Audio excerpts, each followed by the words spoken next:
right? So let's look at the content of the chapter,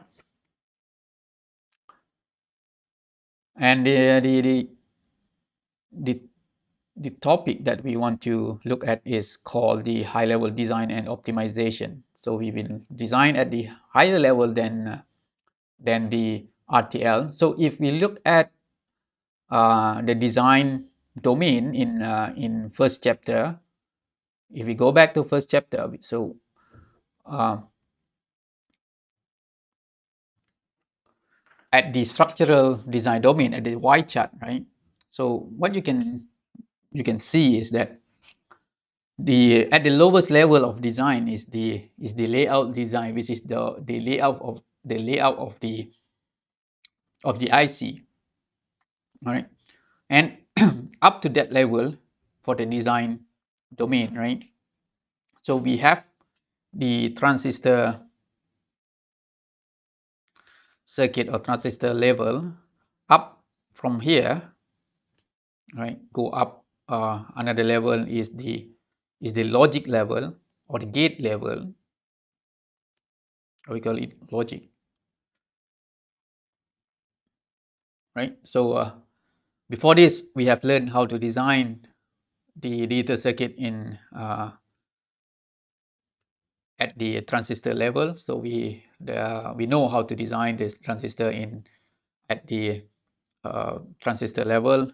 For example, there's transistor schematic, right? And also the gate level, right? And up from gate level, we also have learned how to design at the module level, right? For example, the multiplexer is a module, the decoder is a module, an adder is the module, ALU is a module, register is a module. So we also learn how to do this. And up from here, yeah, up one level from module, we have RTL level, all right, register transfer level design, where this is higher than module, where we connect all the module together to get the complete circuit. All right, so this we have learned in actually in the previous chapter, chapter 5. And now in chapter 6, we will look at more higher level of, we call it level of abstraction, right? Which is the higher level design, we call it the algorithm. At the algorithm level, which is the top level of the design. So in this chapter, we will start our design with algorithm, and we will start design our circuit from the algorithm. We will map to the RTL to get the circuit at the module level and or the gate level. All right, so we will start at the algorithm level, and this is called high level design, right? And we also will optimize our design at the algorithm level and also at the RTL level later on.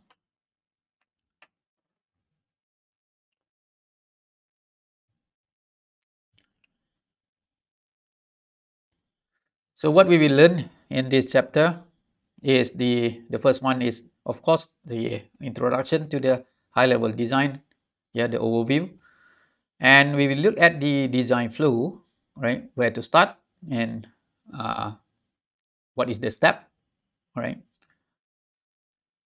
And how to convert from algorithm to RTL design, right? Algorithm is not the circuit. Algorithm is a step, yeah, to solve a problem, right? And RTL design is a circuit. So how to map or translate the algorithm into a circuit, that is our how. And last part will be design optimization, how to optimize the design and how to measure the performance of our design, right? So basically these are the things that we will learn in this chapter. Okay, so overview. So yeah, again in chapter 5 you have been introduced to the design at the RTL level already. So in this chapter, we will design at the algorithmic or algorithm level, which is level higher than the register level, yeah, where we will start the design at the behavior level, in which the designer describes the desired functionality of the proposed system algorithmically, right? So the description now is in term of or in the form of algorithm, all right? And the optimization is the task of modifying an architecture and data movement procedure to meet some particular design requirement. For example, design for performance, yeah, for example, speed, and also the cost and the power consumption, right? So we will try to meet this, we call it performance metrics, yeah, the speed, the cost, and the power. So why do we want to design at the higher level design, and what is the application of this? So first we need to look at uh, the general purpose processor. Okay, so what is general purpose processor? This is the processor that we use in our computer, in the processor that we use in the microcontroller. All right, means that the processor that is used for general application, general purpose. Okay, so that kind of processor, yeah, the processor that in our computer is good, actually, it's fast, but sometimes, because this is not designed for specific application, so uh, the execution or uh, the processing power for certain application might not yield the best result. All right. So for example, if I can give you an example, just like if we want to add numbers, right? If we use the general purpose processor, what you have to do is, yeah, when you write the program for general purpose processor, right? So if you want to add, yeah, if anyone here have learned microprocessor before, so when we write the program for the microprocessor, actually we use the assembly language, right?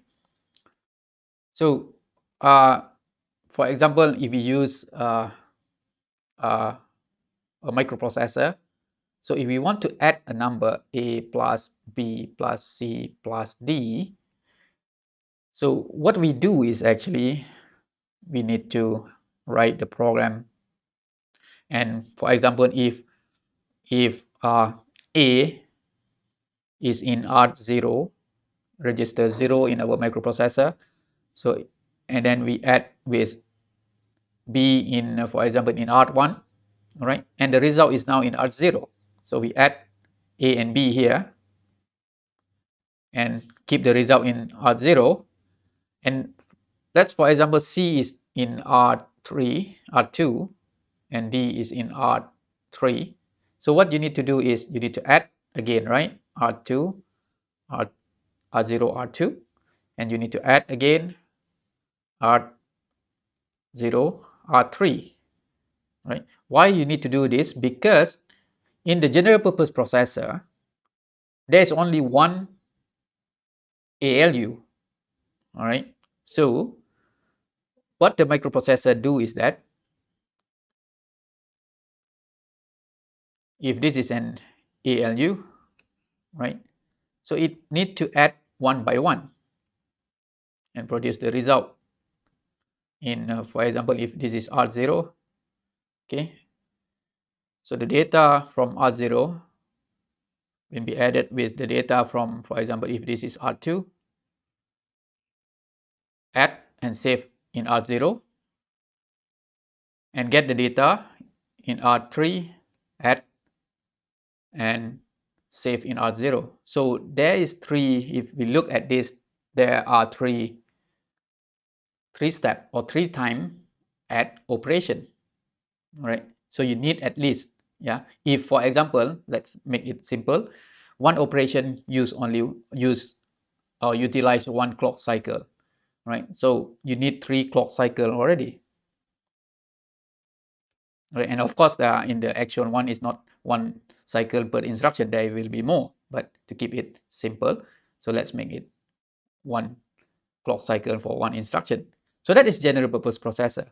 But if we can design our own processor, all right, our specific processor that will do just this, A plus B plus C. So what we can have is that we can have an adder or more than one adder to do this. Okay, so we can have adder number 1 adder. So we're going to have A, we have B, and we have another adder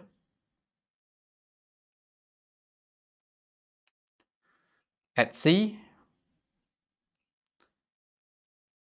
and have another adder at D to get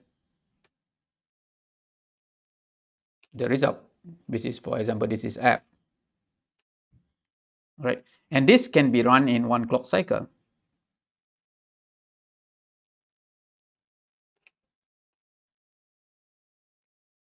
right? And of course, this will run faster than this, okay? Because this is designed to do this specific task, and we have 3 adder that can run in parallel, right? Run at the same time, okay? So that is the advantage of the what we call uh, the custom processor, right, as compared to the general purpose processor. So in our case, yeah, our objective is to design a custom processor, not the general purpose processor, right? Because this is why, right? Because the architecture might not yield the best performance. Yeah, just I explained before this. The processor, yeah, the general purpose processor might not yield the best performance because of the design itself is for general tasks, right? Not for specific tasks. So, for example, if you want to run a specific application or task, so the best processor that can be used is the custom processor, right? And number 2 might be underutilized by some applications. This is very true because the general purpose processor is designed for general purpose tasks, so it can run, for example, the Microsoft Word. It can run browser. All right, so the circuit is actually complicated, and the size of, for example, the ALU is nowadays is 64-bit, right? So for example, if you use microcontroller and the microcontroller is 32-bit, all right, 32-bit, and your application is just to read some inputs and to control some outputs, to control motor. So that the best performance of your microcontroller is not fully utilized, right? Because you just read the input and test and just control the motor. So your 32-bit microcontroller is actually not fully utilized, and it is a waste. Okay, so if we design our own circuit to do that, so we can eliminate, or we can reduce the, the the the size of the circuit such that the power consumption is lower, and of course the cost is lower as compared to that. Okay, so this is number 2. Yeah, number 3 might not have good balance between processor speed and I/O throughput. Yeah, this is true, or because uh, normally the I/O is slower as compared to the processor. All right, so if we just use our processor or microcontroller to to just control a motor, just control a light, for example, right? So your microprocessor is actually, your microcontroller is actually very fast, but you used to only control that application, right? So that is not balanced, right? So actually, if you can design your own controller using the logic, then you can actually reduce a lot, cost a lot, yeah, where you can design for this that specific speed, for example, right? And number 4 is related to this 1, 2, 3, consume more power and area and have higher cost. Yes, of course, the microprocessor, because inside there are a lot of circuits, right? There are billion of transistor nowadays, right? We know that our microcontroller is now, we have billion of transistor inside. And just imagine if only one transistor consume 1 nanowatt. All right, if you have 1 billion, so you will have 1 watt already for the power consumption. Okay, so that is quite big. So more power nowadays, because most of the device is the portable device, yeah, that need battery. So if your device consume more power, so it will drain battery very fast. Okay, so if we can design our circuit, our logic for specific application, so we can reduce the power consumption a lot, right? Because the circuit is much smaller as compared to the general purpose processor, right? And also, when you have a smaller circuit, of course, the cost will be lower as compared to the general purpose processor. So that is the reason why for specific application, yeah. Remember, this is not for all application, specific application. For example, in image processing, video processing application, right? So the use of custom processor is better as compared to the general purpose processor. And it is known as fully dedicated architecture, or in short FDA. So later on, if I say FDA, it is referred to fully dedicated architecture or the custom design processor, right? So when we do that, it can be optimized for optimal performance over cost trade-off, right?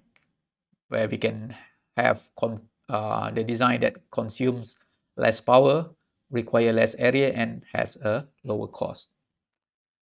Okay, so let's look at the design flow, right? So basically, we have two main tasks, right, to do the to design this. Right, first is to translate the required behavior of the target design into an equivalent algorithmic specification. Right, so from the behavior, we will need to translate to the algorithm. That is the first task. And number 2 is to map that algorithm into the circuit or the FDA. Right, so in this chapter we will do this. Okay, so in terms of flowchart, so this what we will need to do later on. So from the algorithm, we need to do the first optimization step is done here, where we can alter the algorithm such that it can produce a better result later on. So that will involve what we call the cost level restructuring and design identification. We will see later what is this. And after that, after we have the the optimized algorithm already. So we will do this. Yeah, we will create what we call the data flow graph, or DFG. And from DFG, we will schedule the design, schedule the task, and do the allocation. Allocation means that we allocate to the hardware resources. For example, how we want to utilize the adder, how we want to utilize the registers, how we want to utilize the multiplier, and others. Okay, what hardware we want to use in our design. And from that, we can derive the RTL code, right? And of course, from RTL code, we can derive the control unit and the data path unit already. Okay, so this is what we need to go through uh, in order to design an FDA. Okay, so let's go through one by one. So what is algorithm? So this is the example of algorithm. Okay, for example, we have if a equal to 0, we do this, else we do this. And this, we call it computation blocks. And this one can be designed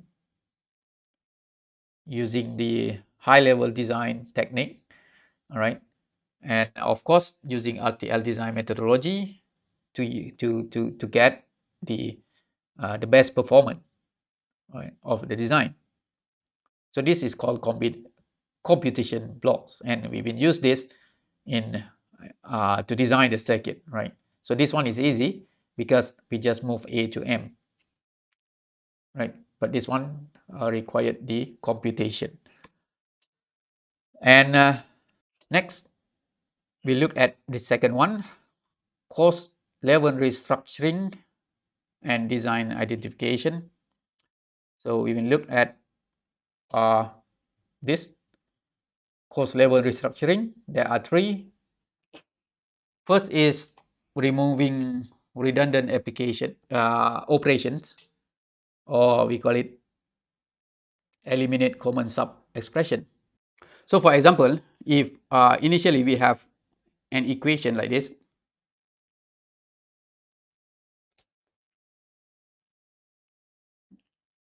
so instead of designing a circuit based on this equation, so it is better to have this, all right? Because why? Because we can see that this and this is the same, so we can use the same hardware, all right? So in this case, we need only one adder. This is the same adder, right? Adder number one, adder number one, right? And adder number two, and of course we need one multiplier here, right? So in conclusion, we have only two adders and one multiplier if we implement this in the hardware. But if we use this, we can see that how many adders that we need to have. We need three adders. This is number one, number two, number three.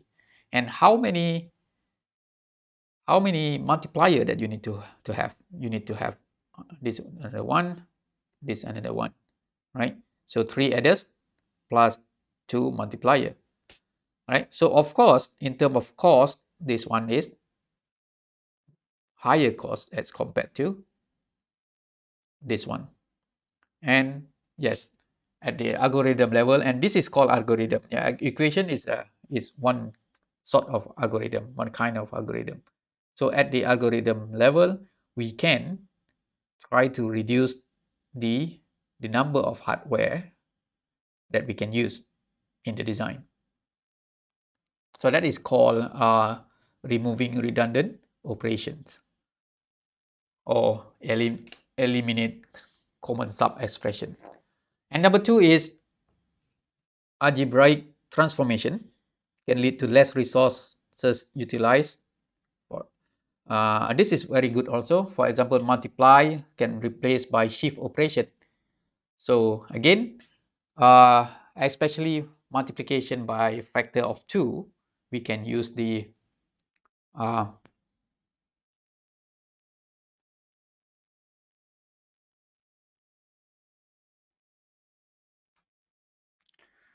we can use the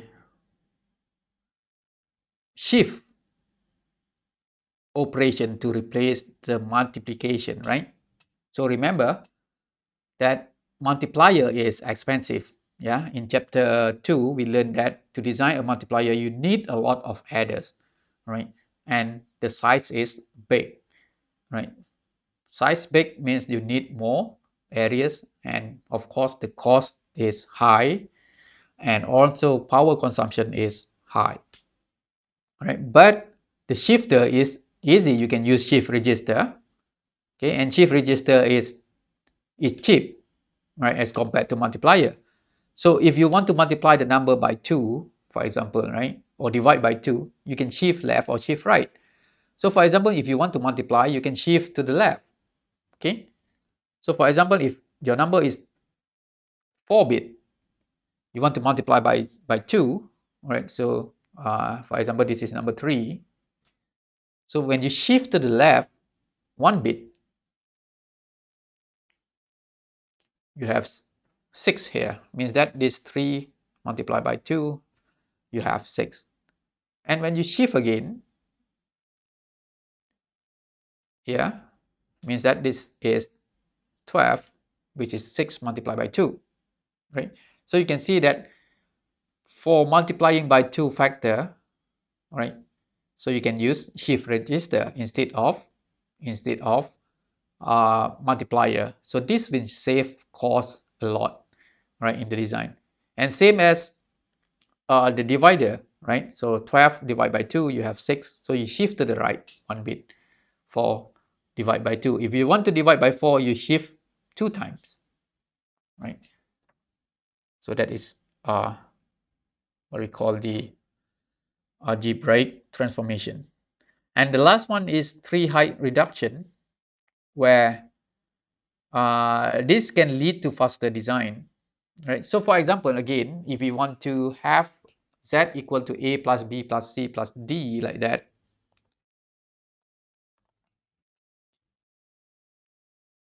a plus b, z plus c plus d. So in hardware, yeah, just like in the previous example, so what we will do is we will have the adder where we have a, b, we have another adder, c, and we have another adder, d, to get z, right? So if we arrange this equation to be something like this, such that we can have a, b, c, d,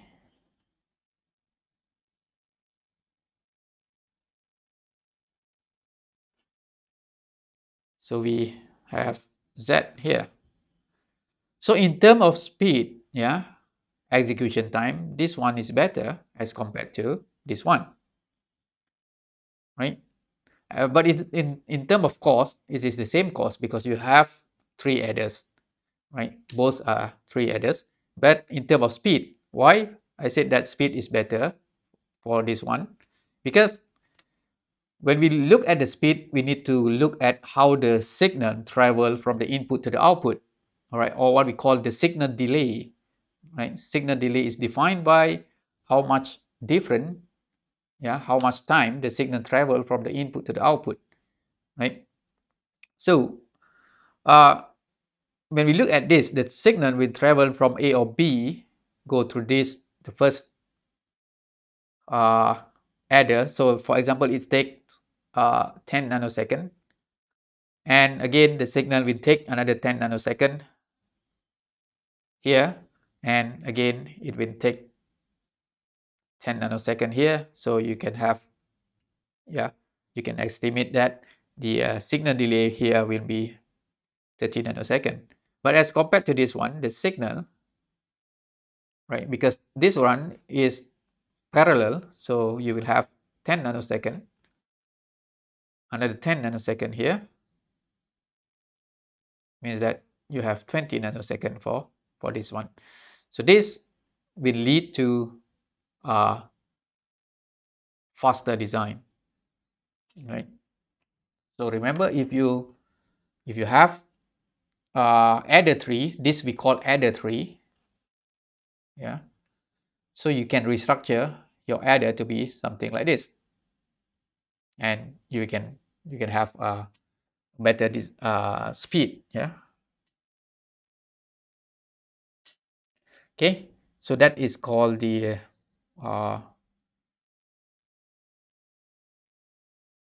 course level restructuring. And now look at the DFG. So DFG is the method or the graph, yeah, we can call it the graph that display data dependencies, yeah, how the data here, for example, depend on this data A, C, and D. All right, how is this data is depend on other data, for example. So in this case, we can see that what here is actually A plus C, this one, and here is actually C plus D, and you have Y is actually equal to A plus C multiplied by C plus D. So that is the equation, and the data dependency is this. So the equation, we can draw the data dependency or the data flow graph like this. Later on, we will see how we use this data flow graph in our design and why is this important, right? Next is the scheduling, right? Remember, we have scheduling. Yeah, before this, we look at the data flow graph. Now we look at scheduling. So what is scheduling? So scheduling is from the DFG, data flow graph, we apply the cycle, the clock cycle. So remember, the digital system is operated in clock, yeah, using the clock to operate. So we assign, for example, this process to the first clock cycle. The next is the next process is the second cycle, third cycle, and so on. So that is called scheduling. And the scheduling, we can see that if we look at this DFG, we can see that this one can be performed at the earliest cycle as possible here, like this. All right, so this and this is actually the same, right? The same. Only different is that instead of we perform this operation here, but this operation is now performed at the first cycle, right? And this scheduling method is called ASAP, or as soon as possible scheduling, right? Where the process that can be done as soon as possible is done at the first cycle or the earliest cycle as possible, right? So in this case, the earliest cycle is the cycle number 1. So you can drag this one and this one to do here, to be here, right? So that is called ASAP, or as soon as possible. Or you can have another scheduling style. We call it ALAP, or as late as possible. So this as late as possible is where we perform each operation at the cycle that is before the data is needed. All right. So for example, this one, all right, this cycle, you need to perform this operation because the next cycle you need to use the data already. All right. So this is the latest that you can have. All right. same as this one. This is the latest cycle that you need to perform this, yeah, because you cannot have here, because the next cycle you need the data already. So you perform the operation here. So this is called the as late as possible. So it depends on how or the application that we want to use, whether we want to have this or this.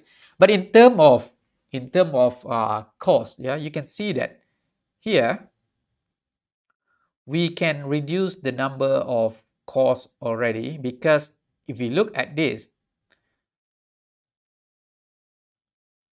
here you can see that you have at least 3 adders, yeah, in your design, because one cycle you have 3 adders that need to perform or need to be used at the same time. So you need to have at least 3 adders in your design. But in this case, you can see that at each cycle, the maximum number of adder that you need to have is only 2.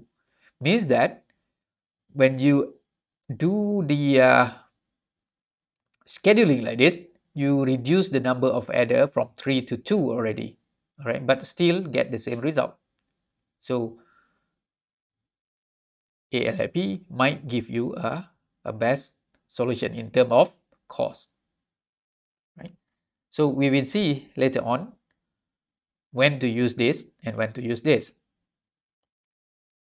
And next is the allocation, right? So this is allocation. Allocation means that we allocate the resources or the data with the hardware. So for example, A now is stored in R1, B is stored in R2, C is stored in R3, and at the next clock cycle, so this is the first cycle, clock cycle, we stored A in R1, B in R2, C in R3, and the next clock cycle, what we want to do is we add the content of A and B using the adder, and again save the result in R1. And in here we don't do anything because it depends on the DFG that we have here. And the next is this is called the resource allocation, where we allocate all the data to the register and also to the operation that we want to have with the data, right? So that is the resource allocation. And next, from this we will derive the RTL code, and from RTL code we create the CU and DU, control and data path units. So these two we have learned in chapter 5. Now to understand this, it's better to look at this example. All right. Now let's see, for example, if we want to model this control computation block to the DFG data flow graph. So this is how we have A here is B plus C, right? So we have A, and D is A multiplied by E. Then we have D. And the last one we have M is actually D minus A. And we have M. So this is the DFG for this, right? And this one now we can map to the hardware later on. You can see. Look at another example.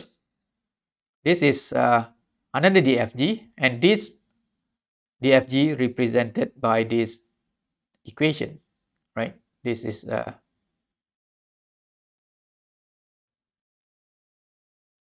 M equal to A plus C.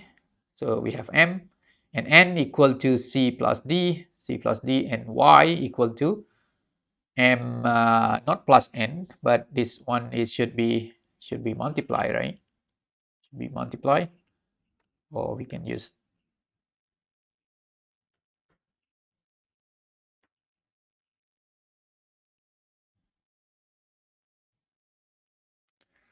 So Y is M multiply X.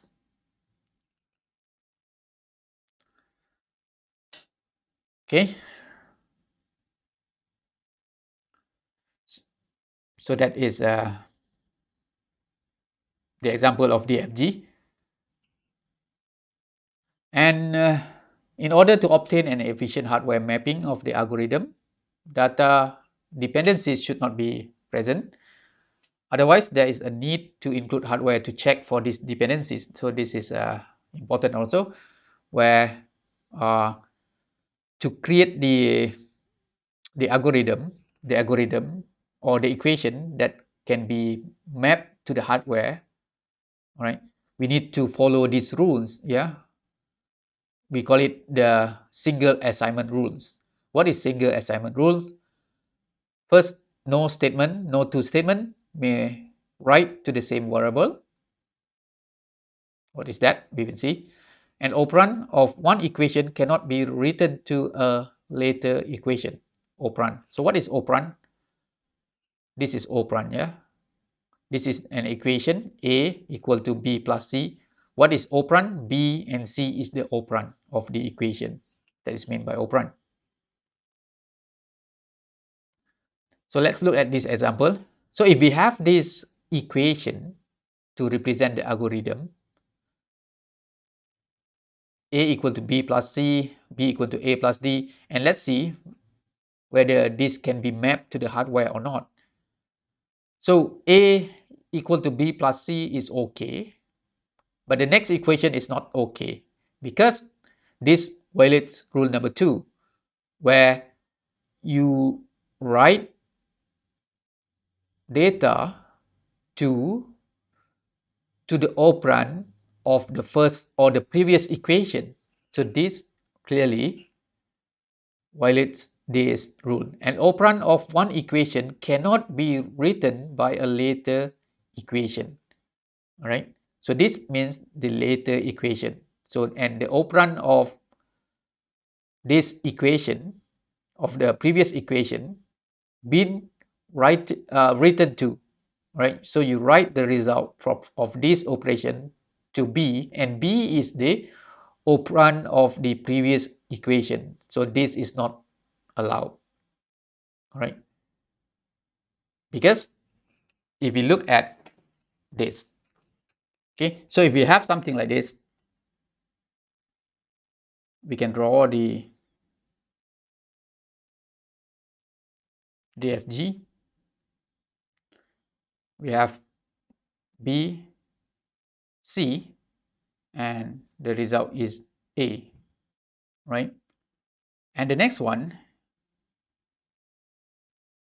is A plus D. So we can have D here, and this A we can plus, and we can see that the result is B. And you see here, this is the same variable. Means that you have something like this, and this is not allowed, right? That is meant by this.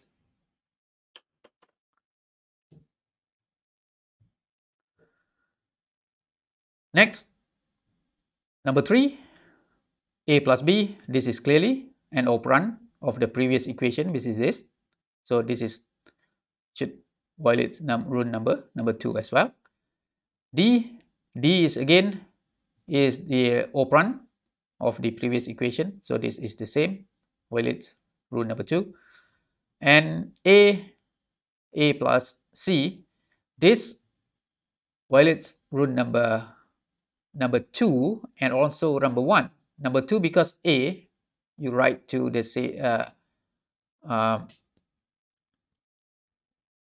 you write to A, and A is the operand of the previous equation. And number 1 because you write to the same variable. So here, for example, you write to A, and previously you write to A here. So this is number 1. No two statement may write to the same variable. No two statement. So this is statement number 2. You write to the same variable, and it is not allowed in the algorithm that you want to map to the hardware. So what you need to do is you need to change all the one that is the same variable here to the other variable. So for example, number 1 is okay, number 2 is not okay, you change the name such that you have B1, A plus D here, right? And C1, now B here is B1. B1, you have this C1, and this one is C1, D1, and instead of A here is A1. Then should be okay. So if you draw the DFG for this, then it should be okay, right? So let's draw this DFG. Okay, so you have BC, and you have the output A,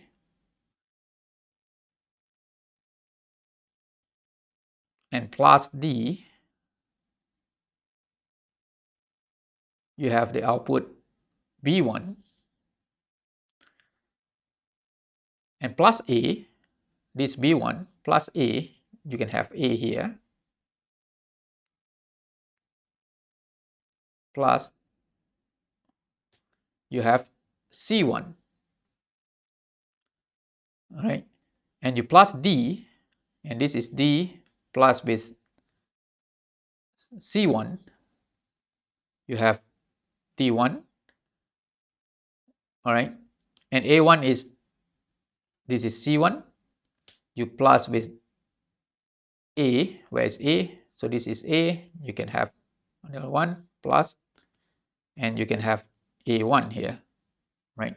So this is no problem for the DFG. Okay, so that is the concept that you need to know. So in high level design methodology, the behavior of the system to be designed is specified by algorithms. Algorithm can be expressed using equations. Yeah, the one that we have looked at is the algorithm. It can be a pseudocode, a C program, a flowchart, or ASM chart.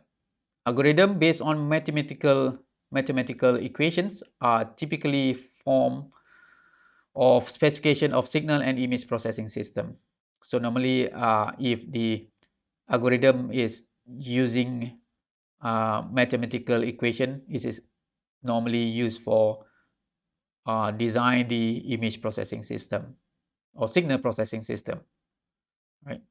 So when you look at image processing algorithm, right? So you have the different equation. So that different equation is actually can be mapped to hardware. All right. So you can create the hardware or custom processor to do that. And also, for example, the digital filter, the FIR filter, the IIR filter. So it's can be represented using a different equation, right? So that different equation you can map to the hardware, all right, using the FG and many things. Later on we can see. We will look at that in this example 6.3, how to map, yeah, the algorithm or the equation, the mathematical equation to the hardware, right? How to do that. So this example 6.3 will demonstrate that.